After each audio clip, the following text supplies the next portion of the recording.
একদিন এই দুনিয়ার সব শব্দ থেমে যাবে, ফোনের রিং বাজবে না, নোটিফিকেশন আসবে না, প্রিয় মানুষগুলোর ডাকও আপনার কানে পৌঁছাবে না। তোমাকে শুইয়ে দেওয়া হবে অন্ধকার একটি ঘরে, যার নাম হলো কবর। না থাকবে লাইট, না থাকবে ফ্যান, না থাকবে কোনো বন্ধু, শুধু থাকবে তোমার নেক আমল। যেই বাবা তোমাকে বুকে আগলে রাখতো, সেই হয়তো মাটি দিয়ে ঢেকে দেবে তোমার মুখ। যেই মানুষ তোমার পেছনে কত দৌড়দৌড়ি করত, সেই মানুষ আজ তোমাকে একা রেখে চলে যাবে সবাই নিজ নিজ গন্তব্যে। প্রিয় দর্শক, কিন্তু তুমি তুমি সম্পূর্ণ একা। প্রিয় দর্শক, আজ সময় আছে, পরকালে কোনো সময় থাকবে না। তাই আজ সোমবার আমরা এই 9টি দোয়া বেশি বেশি পরিমাণে পাঠ করে আল্লাহ তাআলার কাছে অবশ্যই গুনাহের জন্য ক্ষমা চাইব। যেহেতু রমাজান মাস বরকতময় মাস, এই মাসে গুনাহের জন্য ক্ষমা চাইলে অবশ্যই আল্লাহ গুনাহগুলোকে ক্ষমা করে দিবেন। প্রিয় দর্শক, আজকের ভিডিওটি সম্পূর্ণ দেখুন, 9টি দোয়া সুন্দরভাবে শিখুন। নবীজি সাল্লাল্লাহু আলাইহি ওয়াসাল্লাম সোমবার দিনে আমলের পরিমাণ বাড়িয়ে দিতেন এবং তিনি রোজাও রাখতেন। নবীজি সাল্লাল্লাহু আলাইহি ওয়াসাল্লাম বলেছেন, কবর হলো আখিরাতের প্রথম ঘাঁটি। ওই কবরের মধ্যে যদি কেউ নাজাত পেয়ে যায়, পরবর্তী ঘাঁটিগুলো তার জন্য সহজ হয়ে যাবে। আর যদি কেউ ধরা পড়ে যায়, পরবর্তী ঘাঁটিগুলো তার জন্য অনেক কঠিন হয়ে যাবে। তাই তো নবীজি সাল্লাল্লাহু আলাইহি ওয়াসাল্লাম তার আদরের মেয়ে ফাতিমা রাদিয়াল্লাহু তাআলা আনহাকে ডেকে ডেকে বললেন, ফাতিমা, তুমি নিজেকে নিজে জাহান্নামের আগুন থেকে বাঁচাও। ফাতিমা, সে অন্ধকার কবরে যাইয়া যদি তুমি এই পরিচয় দাও যে আমি নবীজি সাল্লাল্লাহু আলাইহি ওয়াসাল্লামের আদরের কন্যা, এই পরিচয় কিন্তু কোনো কাজে আসবে না। ফাতিমা, তুমি নিজেকে নিজে জাহান্নামের আগুন থেকে বাঁচাইয়া তারপরে কবরে যাইও। প্রিয় দর্শক, আজকের ভিডিওটি সম্পূর্ণ মনোযোগ সহকারে দেখুন এবং ওই 9টি দোয়া সুন্দরভাবে শিখুন। পরবর্তীতে আপনারা এই দোয়াগুলো অবশ্যই পাঠ করুন। প্রথম নাম্বার যেই দোয়ার কথা বলবো, সেই দোয়াটি হলো, রদিতু বিল্লাহি রাব্বা ওয়া বিল ইসলামি দীনা ওয়া বিমুহাম্মাদিন সাল্লাল্লাহু আলাইহি ওয়াসাল্লামা নাবিয়্যা ওয়া রাসূলা। নবীজি সাল্লাল্লাহু আলাইহি ওয়াসাল্লাম বলেন, যে ব্যক্তি বলবে রদিতু বিল্লাহি রাব্বা, আমি আল্লাহ তাআলাকে রব হিসেবে, ওয়া বিল ইসলামি দীনা, ইসলামকে ধর্ম হিসেবে, ওয়া বিমুহাম্মাদিন সাল্লাল্লাহু আলাইহি ওয়াসাল্লামা নাবিয়্যা ওয়া রাসূলা, নবীজি সাল্লাল্লাহু আলাইহি ওয়াসাল্লামকে নবী ও রাসূল হিসেবে পেয়ে সন্তুষ্ট। নবীজি বলেন, আল্লাহ রাব্বুল আলামিন তার জন্য গোটা জান্নাতকে অবধারিত করবেন। সুবহানাল্লাহ। প্রিয় দর্শক, যেই জান্নাতের মধ্যে থাকবে শুধু সুখ আর সুখ। দুনিয়াতে মানুষ যেমন আফসোস করে, ঠিক পরকালের জিন্দেগিতেও জান্নাতবাসীরাও আফসোস করবে। জান্নাতবাসীরা আফসোস করবে এই কারণে, তারা বলবে, ইস, আরেকটু যদি ভালো করে আমল করতাম, তাহলে তো আজকে আমি তার থেকেও বেশি দামি একটা জান্নাত পাইতাম। আবার জাহান্নামবাসীরাও আফসোস করবে, ইস, যদি আরেকটু আমল করতাম, শিরক না করতাম, মিথ্যা কথা না বলতাম, বন্ধু বান্ধবের আড্ডায় পড়ে হারাম গুনাহের কাজ না করতাম, তাহলে তো আজকে আমি সবচেয়ে নিম্নমানের একটা জান্নাত পেলেও পেতে পারতাম। প্রিয় দর্শক, আপনার আমলের উপর ভিত্তি করে জান্নাত সুসজ্জিত হবে।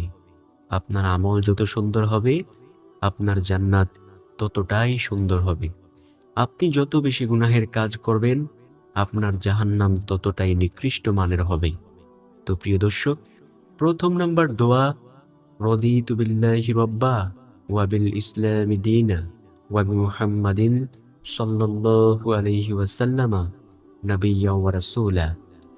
2 নাম্বার যেই দোয়ার কথা বলবো, সেই দোয়াটি হলো, নবীজি সাল্লাল্লাহু আলাইহি ওয়াসাল্লাম বলেন, সাহাবায়ে কেরাম, যদি জাহান্নামের আগুন থেকে বাঁচতে চাও, তাহলে আল্লাহুম্মা আজরিনি মিনান নার পাঠ করিও। আল্লাহ তাআলা তোমাকে অবশ্যই জাহান্নামের আগুন থেকে বাঁচিয়ে দেবেন ইনশাল্লাহ। প্রিয় দর্শক, জাহান্নামের আগুন সহ্য করার মতো ক্ষমতা এই পৃথিবীর কোনো মানুষের নেই। নবীজি সাল্লাল্লাহু আলাইহি ওয়াসাল্লাম যখন জাহান্নামের আযাবের কথা সাহাবে কেরাম রাদিয়াল্লাহু তাআলা আলাইহিম আজমাইনের সামনে বর্ণনা করতেন, সাহাবে কেরাম রাদিয়াল্লাহু তাআলা আলাইহিম আজমাইন হাউমাউ করে কান্নাকাটি শুরু করতেন। প্রিয় দর্শক, নবীজি সাল্লাল্লাহু আলাইহি ওয়াসাল্লাম বলেন, ওই জাহান্নামের মধ্যে যে সকল ফেরেশতারা থাকবে, তারা চোখেও দেখবে না, কানেও শুনবে না, তারা জীবনে কখনো হাসেও নাই। ৩ নাম্বার যেই দোয়ার কথা বলবো সেই দোয়াটি হলো নবীজি সাল্লাল্লাহু আলাইহি ওয়াসাল্লামের প্রতি রহমতের দোয়া। নবীর প্রতি রহমতের দোয়া হলো দুরূদ শরীফ। আপনি আপনার মনের ইচ্ছা মতো যে কোনো একটি দুরূদ শরীফ পাঠ করতে পারবেন। আপনি চাইলে সবচেয়ে ছোট্ট দুরূদ শরীফ পাঠ করতে পারেন, সাল্লাল্লাহু আলাইহি ওয়াসাল্লাম বলতে পারেন। আল্লাহ যদি কবুল করে নেয়, আপনাকে অনেক অনেক অনেক সওয়াবের ভাগীদার করবেন ইনশাল্লাহ।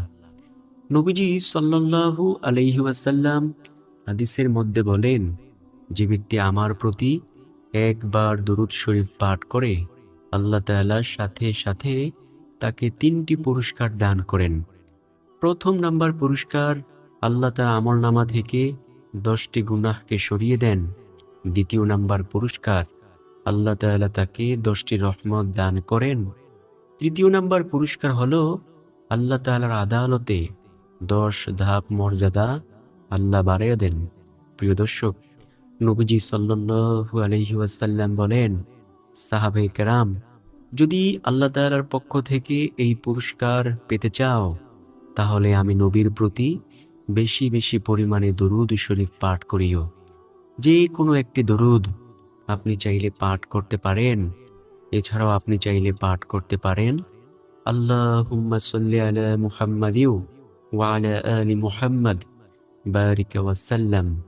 নবীজি সাল্লাল্লাহু আলাইহি ওয়াসাল্লাম বলেন, হাশরের মাঠে যদি কোনো ব্যক্তি আমি নবীর একেবারে নিকটে পেতে চায়, তাহলে সে যেন বেশি বেশি আমার প্রতি দোয়া করে, অর্থাৎ দুরূদ শরীফ পাঠ করে। এছাড়াও নবীজি বলেন, এই দুনিয়াতে উম্মত তোমরা যেই স্থানে বৈশাই দুরূদ শরীফ পাঠ করো না কেন, আল্লাহ তাআলার রহমতের ফেরেশতারা সেই দুরূদগুলোকে আমি নবীর কাছে পৌঁছে দেয়। আর নবী সাল্লাল্লাহু আলাইহি ওয়াসাল্লাম তখন সেই দুরূদ পাঠকারীর জন্য প্রাণ ভরে দোয়া করে এবং তার পিতামাতার জন্য প্রাণ ভরে দোয়া করে। কারণ ফেরেশতারা পিতামাতার নাম সহকারে নবীজির দরবারে পৌঁছে দেয়। সুবহানাল্লাহ, আল্লাহু আকবার। তো আমরা 3 নাম্বার দোয়া, নবীর প্রতি দুরূদ শরীফ অবশ্যই পাঠ করব ইনশাল্লাহ। 4 নাম্বার যেই দোয়ার কথা বলবো সেই দোয়াটিও দামি একটি দোয়া। নবীজি সাল্লাল্লাহু আলাইহি ওয়াসাল্লাম বলেন, উম্মত তোমরা যদি দুনিয়ার কল্যাণ চাও, আখিরাতের কল্যাণ চাও ও পরকালে জাহান্নামের আগুন থেকে বাঁচতে চাও, তাহলে তোমরা বলিও, রব্বানা আতিনা ফিদ দুনিয়া হাসানা ওয়া ফিল আখিরাতি হাসানা ওয়া কিনা আযাবান নার। নবীজি সাল্লাল্লাহু আলাইহি ওয়াসাল্লাম বলেন, যে ব্যক্তি এই দোয়া বেশি বেশি পাঠ করতে পারবে, আল্লাহ রাব্বুল আলামিন তাকে দুনিয়ার কল্যাণ দান করবেন, আখিরাতের কল্যাণ দান করবেন, পরকালে জাহান্নামের আগুন থেকে বাঁচিয়ে দিবেন ইনশাল্লাহ। প্রিয় দর্শক, জাহান্নাম বড় কঠিন একটি জায়গা। ওই জাহান্নামের মধ্যে না পড়তে চাইলে এই দোয়া বেশি বেশি পরিমাণে পাঠ করুন। চোখের পানি ফেলে ফেলে আল্লাহ তাআলার কাছে দোয়া করুন। আল্লাহ অবশ্যই আপনার দোয়া কবুল করবেন ইনশাল্লাহ। হাশরের মাঠে যখন জাহান্নাম দ্রুত গতিতে দৌড়ে জাহান্নামবাসীদেরকে গিলে খাওয়ার জন্য প্রস্তুত হবে, আল্লাহ রাব্বুল আলামিন তখন ফেরেশতাদেরকে বলবেন, ফেরেশতারা তোমরা জাহান্নামকে শিকল দিয়ে টেনে ধরে রাখো। 70,000 ফেরেশতা 70,000 শিকল দিয়ে জাহান্নামকে টেনে ধরে রাখতে পারবে না। জাহান্নাম তাদেরকে সহ নিয়ে দ্রুত গতিতে আসতে থাকবে। ফেরেশতারা বলবে, আল্লাহ আমরা তো পারতেছি না, এখন কি করি? আল্লাহ তাআলা বলবেন, ঠিক আছে, এই নাও। আল্লাহ তাআলা একটু পানি দিয়ে ফেরেশতাদের কাছে দিয়ে বলবেন, এই পানিটুকু জাহান্নামের গায়ে ছিটিয়ে দাও। জাহান্নামের গায়ে ছিটিয়ে দেওয়া মাত্র জাহান্নাম একটা ভয় পাবে। ভয়ে এমন দ্রুত গতিতে পেছনে চলে যাবে, ফেরেশতারা দেখে অবাক হয়ে যাবে। ফেরেশতারা আল্লাহ তাআলাকে জিজ্ঞেস করবে, আল্লাহ, আমরা হাজারো ফেরেশতা, লাখো ফেরেশতা, লাখো শিকল দ্বারা জাহান্নামকে টেনে ধরে রাখতে পারলাম না। আপনি কি এমন একটু পানি দিলেন, যেই পানির কারণে ভয় পেয়ে জাহান্নাম দ্রুত গতিতে পেছনে চলে গেল? আল্লাহ, এটা কি কোনো দামি পানি, আবে হায়াতের পানি, নাকি জমজমের পানি, নাকি হাউজে কাউসারের পানি? আল্লাহ তাআলা বলবেন, এটা হাউজে কাউসারের পানিও না, আবে হায়াতের পানিও না, জমজমের পানিও না। এটা হলো আমার যেই গুনাহগার বান্দারা আমি আল্লাহ তাআলার ভয়ে 2 ফোঁটা চোখের পানি ফেলে ফেলে দোয়া করেছে, আমি সেই চোখের পানিগুলোকে বৃথা যেতে দেই নাই। আমি আল্লাহ সেই চোখের পানিগুলোকে আজকে জমা করে রেখে তোমাদেরকে দিলাম, আর এই চোখের পানির দ্বারাই আমি জাহান্নামকে এমন ভয় দেখিয়ে দিয়েছি। নবীজি সাল্লাল্লাহু আলাইহি ওয়াসাল্লাম বলেন, 1 ফোঁটা চোখের পানি পারে গোটা জাহান্নামের আগুনকে নিভিয়ে দিতে। নবীজি সাল্লাল্লাহু আলাইহি ওয়াসাল্লাম বলেন, তোমরা চোখের পানি ফেলে ফেলে আল্লাহ তাআলার কাছে দোয়া করো। শোনো, যদি কান্না নাও আসে, তারপরেও কান্নার বাহানা করো, এতেও তোমরা সওয়াব পেয়ে যাইবা। সুবহানাল্লাহ। 5 নাম্বার যেই দোয়ার কথা বলবো, সেই দোয়াটি হলো, নবীজি সাল্লাল্লাহু আলাইহি ওয়াসাল্লাম বলেন, ও সাহাবে কেরাম শোনো, তোমরা প্রতিনিয়ত পাঠ করিও, আল্লাহুম্মা গফিনি বিহালালিকা আন হারামিকা ওয়াগনিনি বিফাদলিকা আম্মান সিওয়াক। প্রিয় দর্শক, এই দোয়া যদি কোনো ব্যক্তি পাঠ করতে পারে, আল্লাহ রাব্বুল আলামিন তার রিজিকের পেরেশানি দূর করে দিবেন, তাকে টাকা পয়সা ধন সম্পদ দিয়ে সাহায্য করবেন। সুবহানাল্লাহ। তার দারিদ্রতাকে বিমোচন করে দেবেন ইনশাল্লাহ। নবীজি সাল্লাল্লাহু আলাইহি ওয়াসাল্লাম যখনই কিছু চাওয়ার প্রয়োজন মনে করতেন, তিনি সাথে সাথে আল্লাহ তাআলার কাছেই চাইতেন। কিন্তু আমরা তো দুনিয়ার মানুষের কাছে চাই। নবী তো দুনিয়ার মানুষের কাছে কিছু চান নাই। নবী যদি কোনো কিছু প্রয়োজন মনে করতেন, তিনি আল্লাহ তাআলার কাছেই চাইতেন। দুনিয়ার মানুষের কাছে একবার চাইলে দিবে, 2বার চাইলে দিবে, কিন্তু 3বারের বেলায় তার মনটা মলিন করে ফেলবে। কিন্তু আমার মহান মালিক এমন দয়ার আল্লাহ, তিনি বলেন, দুনিয়ার মানুষের কাছে চাইলে দুনিয়ার মানুষ বেজার হয়ে যায়, আর আমি আল্লাহ তাআলার কাছে চাইলে আমি আল্লাহ তাআলা খুশি হই। তাই আমরা এই দোয়াটি বেশি বেশি পরিমাণে পাঠ করব। আল্লাহুম্মা কফিনি বিহালালিকা আন হারামিকা ওয়াগনিনি বিফাদলিকা আম্মান সিওয়াকা। 6 নাম্বার যে দোয়ার কথা বলবো, সেই দোয়াটি হলো, নবীজি সাল্লাল্লাহু আলাইহি ওয়াসাল্লামের সামনে সাহাবে কেরাম বসা।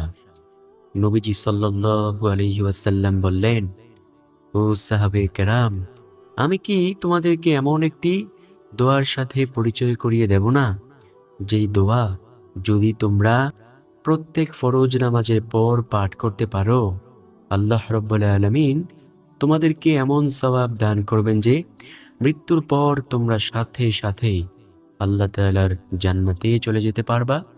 সাহাবীরা বলল, ইয়া রাসূলুল্লাহ সাল্লাল্লাহু আলাইহি ওয়াসাল্লাম, বলুন কোন সেই দোয়া? নবীজি সাল্লাল্লাহু আলাইহি ওয়াসাল্লাম বলেন, যদি কোনো ব্যক্তি বেশি বেশি পরিমাণে আয়াতুল কুরসি পাঠ করতে পারে এবং প্রত্যেক ফরজ নামাজের শেষে আয়াতুল কুরসি পাঠ করতে পারে, তার জান্নাতে যাওয়ার জন্য কোনো বাধা থাকবে না। শুধু একটা বাধাই থাকবে, সেটা হলো মৃত্যু। যখনই সে মৃত্যুবরণ করবে, সাথে সাথে আল্লাহর জান্নাতে চলে যাবে। সুবহানাল্লাহ। প্রিয় দর্শক, জান্নাত সুখের একটি জায়গা। সেই জান্নাত পেতে হলে প্রতিনিয়ত প্রত্যেক ফরজ নামাজ শেষে আয়াতুল কুরসি পাঠ করুন।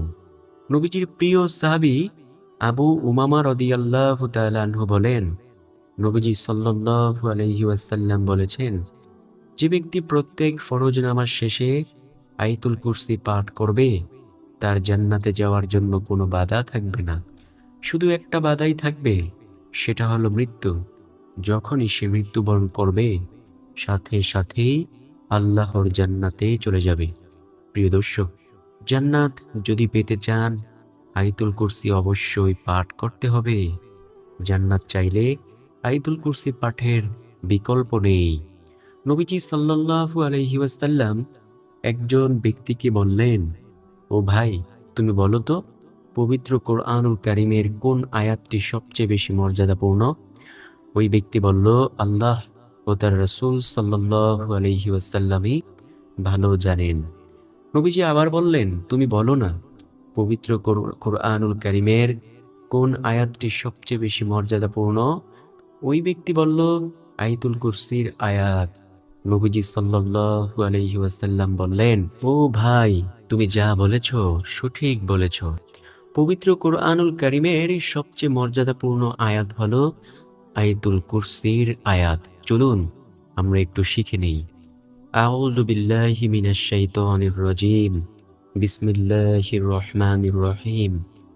আল্লাহু লা ইলাহা ইল্লা হুয়াল হাইয়ুল কাইয়্যুম লা তা'খুযুহু সিনাতুন ওয়া লা নাওম লাহু মা ফিস সামাওয়াতি ওয়া মা ফিল আরদ মান যাল্লাযী ইয়াশফা'ু ইনদাহু ইল্লা বিইজনিহি ইয়া'লামু মা বাইনা আইদিহিম ওয়া মা খালফাহুম ওয়া লা ইউহিতুনা বিশাইইন মিন ইলমিহি ইল্লা বিমা শাআ ওয়াসি'a কুরসিয়্যুহুস সামাওয়াতি ওয়াল আরদ ওয়া লা ইয়াউদুহু হিফযুহুমা ওয়া হুয়াল আলিয়্যুল আযীম।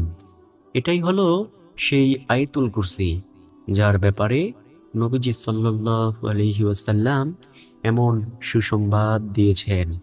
7 নম্বর যেই দোয়ার কথা বলবো, সেই দোয়াটি হলো, নবীজি সাল্লাল্লাহু আলাইহি ওয়াসাল্লাম বলেন, যদি কোনো ব্যক্তি বেশি বেশি পরিমাণে ইস্তেগফারের আমল করে, আল্লাহ রাব্বুল আলামিন তার গুনাহগুলোকে ক্ষমা করে দিবেন ইনশাআল্লাহ। নবীজির প্রিয় সাহাবী আবু মুসা আল আশআরী রাদিয়াল্লাহু তাআলা আনহু বলেন, ও দুনিয়ার মানুষ শোনো, আমাদের মাঝে দুইটি জিনিস ছিল। একটি জিনিস চিরদিনের জন্য আমাদের মধ্য থেকে হারিয়ে গেছে, সেটা হলো রাসূল সাল্লাল্লাহু আলাইহি ওয়াসাল্লামের উপস্থিতি। আরেকটি জিনিস আজও পর্যন্ত আমাদের মাঝে রয়ে গেছে, সেটা হলো ইস্তেগফারের আমল। যতদিন পর্যন্ত আমরা ইস্তেগফারের আমল করব, ততদিন পর্যন্ত আমরা ধ্বংস হব না। যখনই আমরা ইস্তেগফারের আমল করা বন্ধ করে দিব, তখনই আমাদের ধ্বংস অনিবার্য। নবীজি সাল্লাল্লাহু আলাইহি ওয়াসাল্লাম বলেন, সাহাবে কেরাম, তোমরা শুনে নাও এই ইস্তেগফার সম্পর্কে। নবীজি বলেন, তোমরা বলিও, রব্বানা যালামনা আনফুসানা ওয়া ইল্লাম তাগফির লানা ওয়া তারহামনা লানাকুনান্না মিনাল খাসিরিন। নবীজি সাল্লাল্লাহু আলাইহি ওয়াসাল্লাম বলেন, এই দোয়া আদম আলাইহিস সালাম বেশি বেশি পরিমাণে পাঠ করেছেন। প্রিয় দর্শক, আমরাও বেশি বেশি পরিমাণে এই ইস্তেগফারটি পাঠ করব ইনশাআল্লাহ। 8 নম্বর যেই দোয়ার কথা বলবো, সেই দোয়াটি হলো, নবীজি সাল্লাল্লাহু আলাইহি ওয়াসাল্লাম সাহাবায়ে কেরামদেরকে বললেন, সাহাবীরা, যদি কোনো ব্যক্তি মুনাজাত ধরে, মুনাজাতের শেষে 3 বার ইয়া আরহামার রাহিমিন বলে দোয়া করে, আল্লাহ সেই মুনাজাতকে অবশ্যই খালি হাতে ফিরায় না। সুবহানাল্লাহ, তার সকল দোয়া আল্লাহ তাআলা কবুল করে নেন। সর্বশেষ নাম্বার যেই দোয়ার কথা বলবো, সেই দোয়াটি হলো, প্রতিদিন বেশি বেশি পরিমাণে ইয়া জালজালালি ওয়াল ইকরাম পাঠ করবেন। ইয়া জালজালালি ওয়াল ইকরাম দিয়ে দোয়া করলে আল্লাহ বান্দাবান্দির কোনো দোয়াকে খালি হাতে ফিরায় না।